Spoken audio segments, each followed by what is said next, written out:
My name is Jeannette Hadden, and I am an Ypsilanti resident. And I'm just so overwhelmed just by the whole. It's so many traumatic things that are taking our people out. But I've heard several things on here this morning that I truly believe, and me being a single mother of color, I didn't lose my son to murder, but I lost him to gun violence. And from what I heard someone say, I think I heard someone say that not only are we being lynched by uh, white people, we're being lynched by each other. And we're being infiltrated by just not knowing better.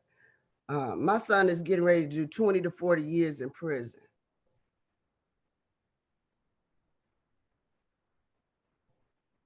20 to 40 years in prison uh, for murder. Never thought, never would have believed that I would be living this.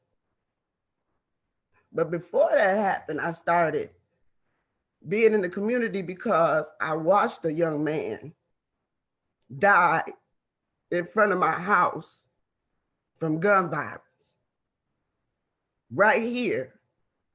And the very son that's doing 20 to 40 watched the same thing. But the thing that I'm trying to say is this right here, the conversations that are going on, talking about it.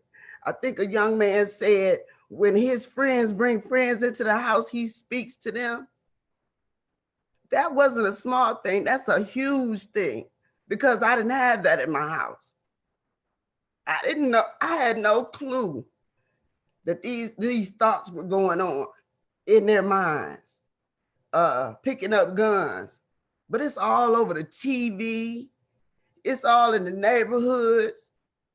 And we walk around and act just like it. Nothing is happening. But I think somebody said, in order to change what is going on in our community and in our households, it started here with us. It started just like this, conversations on Zoom, in offices, in the parks, in the churches. I don't care where it comes from. We have to save ourselves. We can't wait on nobody else to regulate a rule on guns and make laws and legislation. We have to educate our children.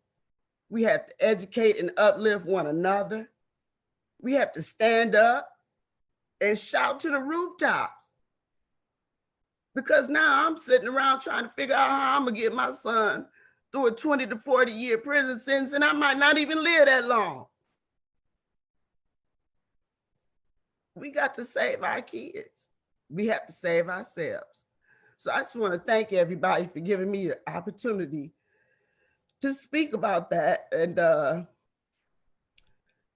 think Derrick Jackson said this to me one time because I said, how am I going to be able to help somebody else? He said, Jeannette, just tell your story. And I swear to God, it hurt. But if I could save one child or one parent from having to go through what I'm going through, talking to my 19-year-old son on the phone, and I might not ever get a chance to fix him dinner ever again. We got to stand up. So thank you guys.